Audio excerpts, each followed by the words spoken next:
Hi, let's talk about the market. Let's talk about the Ethereum crash, the Bitcoin crash. What's going on? How long can this last? Should you buy the dip? Now we are now 12% down in the last 24 hours in Ethereum. In Bitcoin, we are looking at 8%. And I know whenever my outlook is bearish, I can already see the thumbs down, the FUD comments, the buy high, sell low kind of comments. People simply want to hear the positive news. Crypto always has to go up, but that's obviously not the case. Here's again the moving averages, the statistically significant moving averages, the 23-day moving average and the 39-day moving average. These are the best for Ethereum. When you time the market, when you exit, whenever the price is below the moving average, and you enter whenever the price is above. It's the best what we have if you follow the strategy. But it's also obviously not perfect, right? At some points in time, we get wrong signals. We exit the market, even though we have to enter quite quickly afterwards again for a similar price.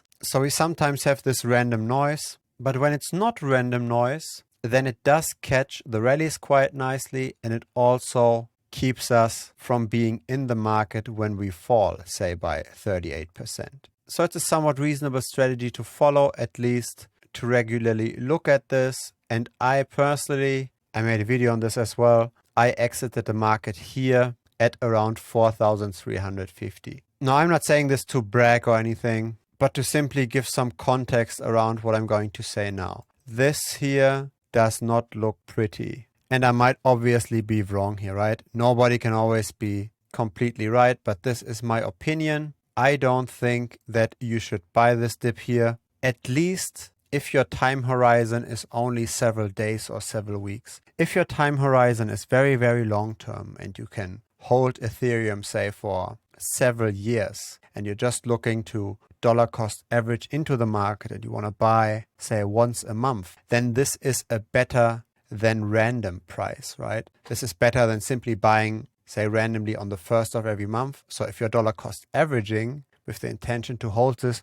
very, very long term, by all means buy this. But if you intend to get out of this with a profit in, say, the next few weeks or so, I wouldn't buy it. This is simply too drastic of a drop in a single day. And we have been in this sideways movement for quite a while. We see this both in Ethereum, where it's going slightly up, but we also see this here in Bitcoin, where this is almost a horizontal movement. So where we are trading somewhere in between these areas here. Now, if you're mainly holding Ethereum, maybe you don't have that much of a problem, right? Maybe you're okay to wait it out and to simply digest this 40% drop over here. Fair enough, because nobody is certain that this really will happen, right? We could also turn around. This is simply a game of odds, not a game of certainties. So if you're just in Ethereum, I can still understand to keep the risk to stay in the market. However, if you are very heavy on altcoins right now, your alts have probably already bleeded quite a bit. Ethereum is down only 17%. But let's look, for example, at Cardano. This looks way worse, right? 50%. If we just look at the recent drop over here, 33%. If we look at Solana, the drop is 28%.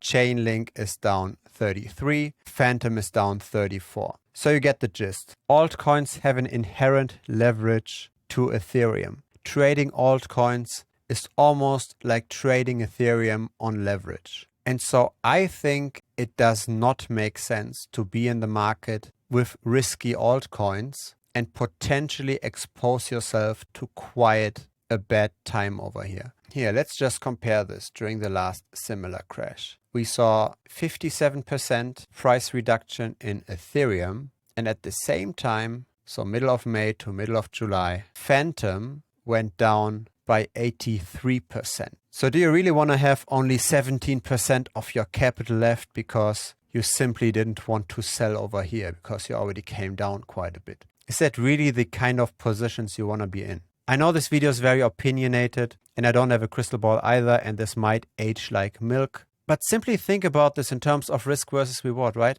Do you rather go heavy on alts if we have already fallen and then tend to turn around, tend to consolidate and move through the moving averages again? Do you rather go heavy on alts over here? Or are you a fan of buying the dip when we are still relatively close to the all-time high and the momentum is not obviously positive anymore? I simply think when taking on that much risk with an altcoin that can go down 80% easily in a month, when taking on all of that risk, better be selective when to actually hit the gas pedal. You don't want to hit the gas pedal in a very steep curve. You want to hit the gas pedal when you've got a straight line in front of you, no obstacles, a lot of room to potentially accelerate. And with momentum turning around, with the stock market also being worried about the new COVID variant, with the predictions of Plan B likely not coming true, right? Plan B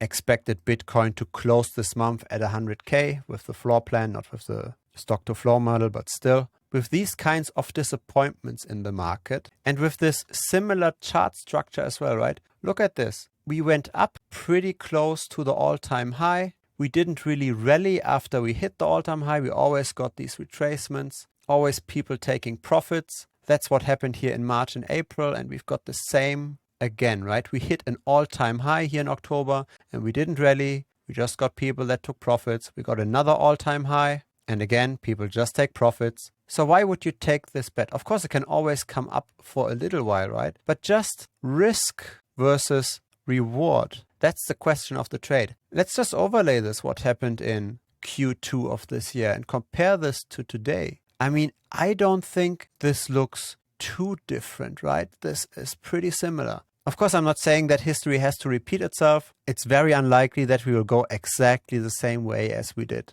just a few months back. History doesn't repeat itself. History just rhymes. My plan for this is wait until things consolidate, until things don't crash anymore, until we have seen some kind of a floor. And if we find this consolidation relatively high in price, then I want to see this floor for a longer time. If we crash very quickly, then probably a short consolidation is also enough, because then we simply have very nice prices, right? That then really feels like a fire sale. If we crash quickly, we can also come up quickly again, right? Look at the Corona crash. But if we don't make such a crash, if we just slowly bleed, then simply wait until things consolidate. Look at those moving averages. They have worked in the past. Statistics don't lie. That's what the backtest here tells us. I think it does make sense to simply stay cautious. And I'm not afraid to say this, even though I can already see the comments coming in that this channel is just becoming a FUD channel. But I'm trying to stay objective, and I simply don't want to give hopes